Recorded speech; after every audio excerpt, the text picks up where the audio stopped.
Bonjour ou peut-être bonsoir à toutes et à tous, conquistadors du matelas, pirates des draps en lin et autres rêveuses en tout genre. Merci d'écouter J'ai rêvé trop fort, le podcast de Bababab.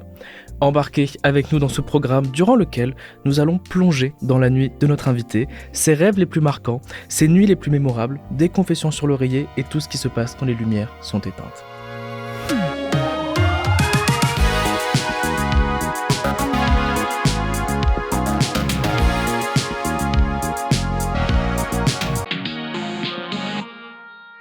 On a la chance, avec pas mal d'autres personnes aussi quand même, de faire un métier passion. Ouais. C'est-à-dire que vraiment, ce métier, on a la chance d'en vivre. Et à la base, c'était une passion. Et vraiment, c'est ce qui donne du sens à chacune de nos journées. C'est a priori la meilleure chose qu'on puisse faire en attendant la mort. Et donc en fait, vraiment, ça nous passionne au sens vraiment, ça nous happe, quoi. Ça fait naître les passions. Et donc ça nous obsède un peu, je pense. Que ce soit ce métier, cet art, cette discipline qui est de faire des blagues et tout ça derrière. Donc c'est pas étonnant que ça occupe une partie prépondérante. Oui, sans doute que quand on a la chance de faire ce qu'on appelle un métier passion, on n'a pas de vraie cassure entre la fin de l'heure de bureau et la nouvelle journée derrière. Et même les semaines, les week-ends, en fait, c'est-à-dire que la coupure vie pro, vie perso n'existe plus trop. Déjà, en plus, dans les idées, dans notre façon de générer des idées, que ce soit des angles ou des punchlines, ou même des sketchs ou des scripts, ou ce que tu veux, en fait, le cerveau, oui, il y a des phases de travail qui sont un peu cadrées, mais en vrai de vrai, le cerveau, il cogite toujours un petit peu, il fait des associations d'idées, il réfléchit à des dénouements, à des structures, à ce que tu veux. Tout à l'heure, tu me disais que tu avais un petit carnet à blagues. Donc, s'imagine qu'elles peuvent surgir à n'importe quel moment et c'est pas parce qu'il est 19h que tu dis « Ah non, on va pas la noter celle-ci, il faut revenir aux heures de bureau, madame. » Ouais. Bien sûr, j'ai oublié de te prévenir. L'émission est jumelée avec L'amour est dans le pré ? Oui, et d'ailleurs, c'est Karine Le Marchand qui rentre dans le studio immédiatement. Non, pas du tout. On vient d'entendre un ronflement. Non, c'est pas un ronflement. Si. Je sais qu'on dirait que non, mais que si. Il faut me dire, à ton avis, est-ce que c'est un ronflement humain ou animal ? Si tu penses que c'est animal, il faut me dire quel animal. Bah, c'est compliqué parce que on peut le réécouter si tu veux. Réécoute. Ouais, mais alors attendez, parce que je suis HPI. Au début, on pense que c'est une vache. Qui met bas. Oui. Ou alors quelqu'un qui digère un resto un peu compliqué. Mais, moi, je tente l'humain qui ronfle. Ok. Je tente l'homme de 35 ans, habitant Cherbourg. Si c'est un animal, vous m'avez piégé, je me sentirais trahi. Moi, je partirais également sur un humain avec un peu le même cheminement que toi, c'est-à-dire on essaie de nous duper avec le monde agricole. Et la réponse, c'est en effet un humain. Voilà. Félicitations. Habitant de Cherbourg ou pas ? La régie n'a pas l'info, malheureusement.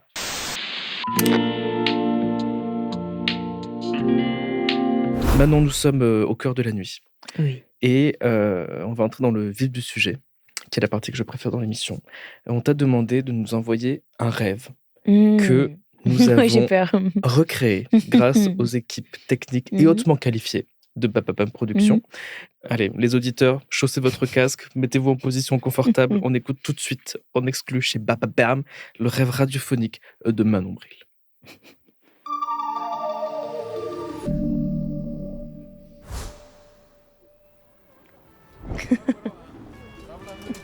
C'est exactement ça.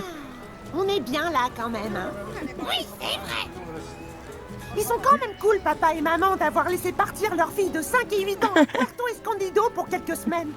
Oui, c'est vrai. Et c'est aussi une sacrée chance que Tiffaine, ma copine de classe, ait justement lancé son business de bar à cocktail dans le coin. Oui, c'est vrai. Le soleil, la mer, les petites poules de plage qui pondent des petits cendriers un peu partout. Attends, quoi ? Mais c'est pour de vrai ce que je vois là ? Oui, c'est vrai. Mais ça a l'air de leur faire vachement mal de pondre des cendriers. Mais non, les cendriers, c'est juste pour amortir l'œuf qu'elles pondent juste après. Regarde là-bas. Ah oui, ouf. Ah, c'est déjà plus rassurant. Mais je vais quand même demander à Tiffaine si c'est normal. Vaut mieux prévenir que guérir, pas vrai ? Oui, c'est vrai. Coucou Tiffaine. Manon, je te sers un bichon de margarita. Non, je voulais te parler des poules de plage, là. Ah oui, quoi ? C'est Quoi? Est-ce que c'est la bonne saison pour quelle... Pardon, je comprends pas. C'est la pendaison? Désolé, articule. C'est la pendaison? Attends 2 secondes. José, coupe la musique, s'il te plaît. C'est la pendaison? Non, je comprends pas. Excusez-moi, tout le monde. Un peu de silence. Pendaison! Attends, essaye en langage des signes. Non, toujours pas. Est-ce que c'est la pendaison?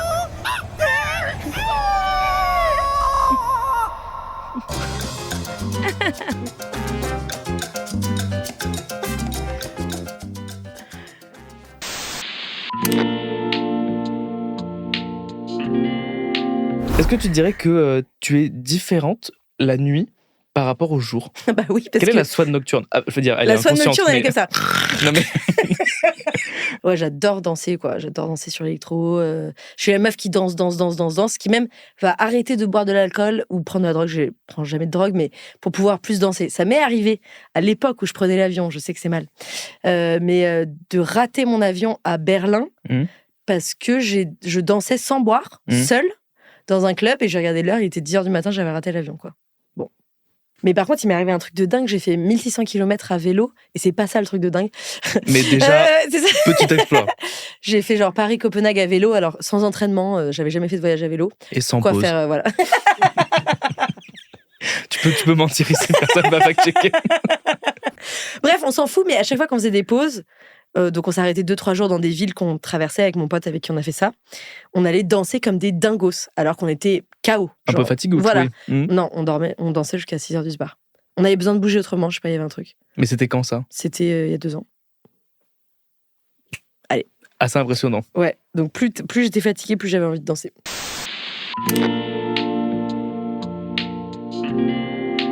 Je vais te poser une petite série de questions qui sont à l'image des différents stades de sommeil, c'est-à-dire légères, profondes ou paradoxales. Ok. C'est des questions tac au tac, tu réponds avec la spontanéité qui te caractérise. Ok? Je savais pas que j'avais une spontanéité qui C'est me ce qui dit sur caractérisait. Wikipédia en tout cas. Ah, ok. C'est parti. Plutôt un rêve érotique avec David Michigan ou un cauchemar avec Jennifer Lawrence? Rêve érotique avec David Michigan, ça va être D'accord. marrant. Parce qu'il a plein de défauts, mais les abdos sont impeccables. Ça, Ah ouais. je peux pas l'enlever. Ton rêve idéal en 3 mots, un lieu, une personne, une action. Non, moi je crois que je rêve un lieu, moi je veux un truc héroïque fantasy, tu vois, comme dans le Seigneur des Anneaux, un royaume, un joli royaume féerique avec des dragons et des fées, tout le monde est gentil. Une personne avec mon fils, je veux l'emmener là-bas, et une action, et ben on pourrait faire, je sais pas, de la pêche au canard avec mon fils. Au royaume Dans un magnifique royaume d'heroic fantasy, voilà, c'est Ce ça. serait pas des canards du coup, il faudrait pêcher autre chose. Ouais, bah des petites sirènes. Non, je sais pas. C'est bien, je prends. Allez, Ça c'est bien, c'est un univers. Est-ce que tu peux me décrire, imaginer le pire lit possible? le pire lit possible. C'est drôle ça. Moi, j'avais un lit. Enfin, c'était pas un lit. Non, je vais le dire. Je l'ai déjà vécu. Non, à un moment, je dormais sur. Du coup, c'était 2 lits. C'était 2 lits simples, mais collés. Et du coup, je tombais tout le temps au milieu. Et ben ça, j'en ai gardé un très mauvais souvenir, figure-toi. Alors ça, peut-être pareil, mais avec de la lave au milieu. Où tu sais que. Tu sais, un peu comme les photos qui me glacent le sang. Moi, c'est les mecs qui dorment à flanc de montagne. Tu sais, dans un truc. Ça, pour moi, c'est le pire lit possible. Genre, ils ont mis 2 crochets dans la roche. Ouais, ils ont mis 2 crochets, un truc comme ça, et ils dorment là, et il y a vraiment le vide, 2000 mètres de vide. Bah, tu vois, typiquement, ça, j'adorerais les recevoir dans l'émission. On est en train de chercher un peu soit des alpinistes, soit des gens qui dorment. Appel inox. Dans ce genre. Appel inox. Non, je sais pas s'il a déjà fait ça. Et ben ça, pour moi, c'est le pire lit du monde. Peu importe le confort, le fait de pouvoir tomber dans un truc, ça me terrorise. Je suis d'accord. Ça, c'est horrible. Et tu peux mettre de la lave en bas, comme ça fait le pont. Donc un flanc de volcan. Voilà, exactement. C'est validé. Est-ce que tu as un petit rituel de coucher? Oui, alors quand tu m'avais parlé de peut-être cette question, je me suis dit, bah, il y a le rituel et après il y a la réalité. Donc le rituel, franchement, j'arrive à le faire au moins 2 ou 3 fois par semaine et je suis assez fière, c'est un truc de personnes âgées, mais je suis grave contente. Genre, je mets mon portable en dehors de ma chambre, j'ai genre un réveil, tu sais, avec une aiguille, mais qui fait pas tic-tac. Ça, c'est très astucieux. Et ça a été très difficile, la quête de ce réveil. Mais je l'ai trouvé justement le 14 octobre de l'année dernière. Dans tous les magasins. Ah oui, Ah oui, je challengeais les vendeurs au marché, parce que ça se vend que au marché, les objets des années 90, c'est comme ça.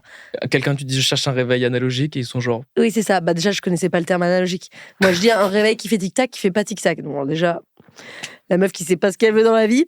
Et voilà, donc un réveil avec des aiguilles, mais qui fait pas tic-tac. Et qui tombe en panne de temps en temps. Donc j'ai encore des pannes de réveil. Tu sais, quand on dit panne de réveil, ça m'arrive 2 fois par an, tu vois, mais ça m'arrive. C'est trop bien. Genre, je fais ma meilleure vie et tout. Et je manque à toutes mes obligations. Et en gros, j'essaie de lire. Donc là, je me suis remise à la lecture il y a peut-être 3 ans. Et c'est vraiment le bonheur absolu. Et donc, j'essaie de lire. Et puis en général, je m'endors assez vite. Et j'aime bien boire, avoir fait pipi avant, comme une personne âgée. Et j'ai aucun problème à m'endormir. Mais quand je suis excitée, que j'ai beaucoup d'adrénaline, des spectacles qui se préparent et tout, je vais plutôt me réveiller vers 4-5 heures, tu vois. Ah oui. Ouais, okay. Et là, pendant 1h30, je suis excitée, j'essaie de me calmer, soit de lire, soit carrément je me lève et je vais me recoucher plus tard, tu vois. Mais en gros, jamais de problème pour m'endormir à n'importe quelle heure, n'importe quel endroit. En tournée, je dors tout le temps dans le train. Donc ça, c'est la théorie. C'est genre, je suis une meuf hyper healthy, je n'ai pas bu d'alcool, je n'ai pas regardé les écrans les heures avant et tout. Et la réalité, c'est que je suis souvent en tournée, donc tu sais, tu sors de scène à 23h. Après, tu manges n'importe quoi, tu te couches à 2h du matin après avoir bu 2 pintes, tu scrolles sur les réseaux sociaux jusqu'à 3h du bar, où tu commences Black Mirror alors que tu es dans un mauvais mood hyper tard. Et voilà, donc c'est pour ça que je te dis, il y a 3 petites nuits et 4 bonnes nuits quoi, dans ma semaine. C'est un petit jeu qu'on a conçu. On va te faire écouter des berceuses qui sont destinées à des enfants de célébrités. En écoutant les paroles de la berceuse, tu dois retrouver à qui appartient cet enfant. Ok. C'est bon ? Ok, ça marche. Le cheminement est clair ? Ouais, d'accord. Donc c'est pas genre, il y a vraiment Laetitia Hallyday qui a dit dans une interview, moi je fais écouter ça à mon fils et vous avez retrouvé le truc, d'accord. C'est vous qui avez... on a tout réécrit. Ok, ça marche. C'est parti, on te fait écouter la première. Concentre. Dors mon petit, ferme les yeux. Maman écrit, rit sous les feux. Stand-up le soir, plume le jour. Elle tisse des rires sans détour. Et ton papa, c'est Babor, oui, capitaine. C'est mon fils. On a vraiment commencé facile. Ouais. On a commencé facile. Je pensais à des gens moins connus que ça en fait. C'est pour ça que j'osais pas dire. On a pris des énormes stars. Par contre, je me permets de dire à la production, aucun enfant ne s'endort avec ça. C'est-à-dire qu'il y a eu. Ouais, alors là, les trompettes, c'est direct. C'était. Ouais, on était vraiment plus sur un défilé du 14 juillet que. C'est Suno ? C'est. On peut rien dire. Ouais, on m'a dit. On peut rien dire.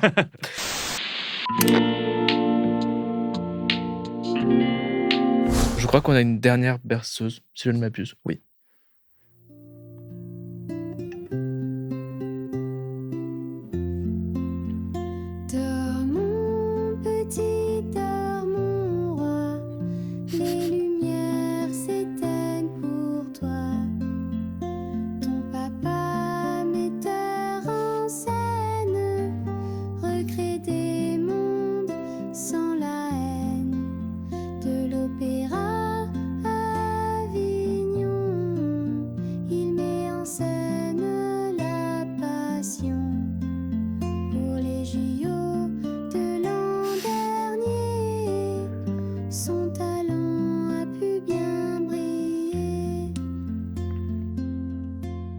Moins rapide que sur Juliette Armanet. J'ai vu un sourcil circonspect se lever à la 2e strophe. Ouais, parce qu'en fait,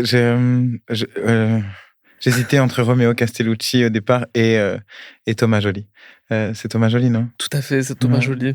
Ouais. Comment s'est passé les Jeux Olympiques avec Thomas Joly ? Moi, bien. Thomas, c'est un trop bon copain. Alors, c'est trop bien passé, je l'adore. Je sais pas, c'était magnifique. Après, c'était pas qu'avec Thomas, c'était aussi, et ça, on l'a pas assez dit, mais c'était aussi avec Alexander Ekman, avec qui j'ai beaucoup travaillé. Mais Thomas Joly, génial. Enfin, c'est une personne extraordinairement intelligente. Et puis, c'est surtout quelqu'un de très sensible, que j'aime beaucoup. J'ai adoré le fait qu'on lui donne comme ça le pouvoir d'illuminer Paris à travers le monde. Et il l'a fait avec tellement d'intégrité, avec tout ce qu'il est, avec tout ce qu'il représente. Il n'a pas fait de concessions, il nous a représentés. J'ai adoré que ce soit à ce point queer. J'ai adoré qu'on soit partout. Je trouvais ça génial. J'étais genre, ouais. On n'était pas partout, on était là. Puisqu'il s'avère que nous sommes là. Ouais, mais le truc, c'est que justement, tu vois, il aurait pu... Enfin, en fait...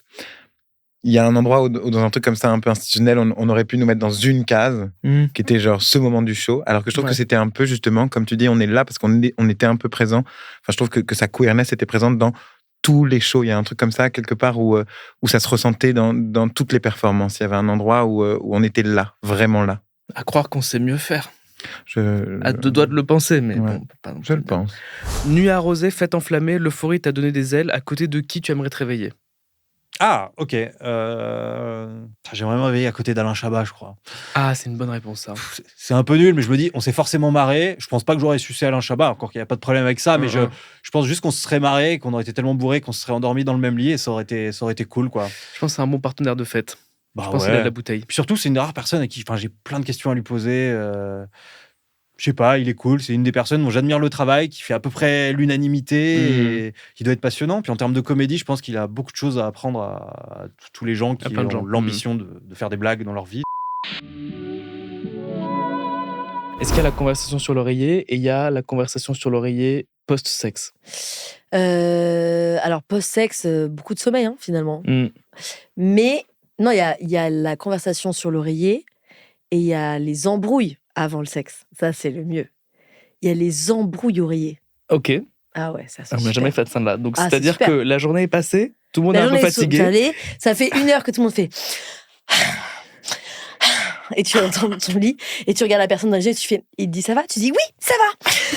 Et tu te retournes comme ça. Tout va bien? Pourquoi? On dirait que ça va pas? Et là, tu t'embrouilles et après tu kennes. Et ça, c'est super. Ok. Je préconise. Ah. C'est horrible. Alors, si ça, c'est un humain, c'est vraiment terrifiant. Pour moi, c'est un Auvergnat. Non, vas-y. Bah, moi, je vais dire animal, mais c'est vraiment terrifiant, quoi. Lequel? Un ours. Un ours? Ah non, ça fait plus de bruit, un ours. Je pense que l'ours a plus de coffres. Alors, on peut le réécouter une dernière fois? Pour le plaisir, mais vous plaisantez ou quoi, bien sûr. Ce serait con de s'en priver.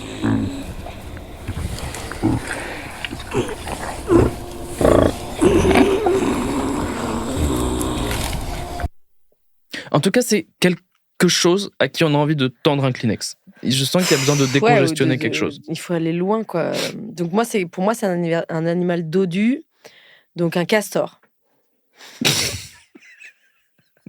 Moi, je connais vachement bien la biodiversité. Un castor qui a repris du dessert, quoi. Voilà, c'est ça.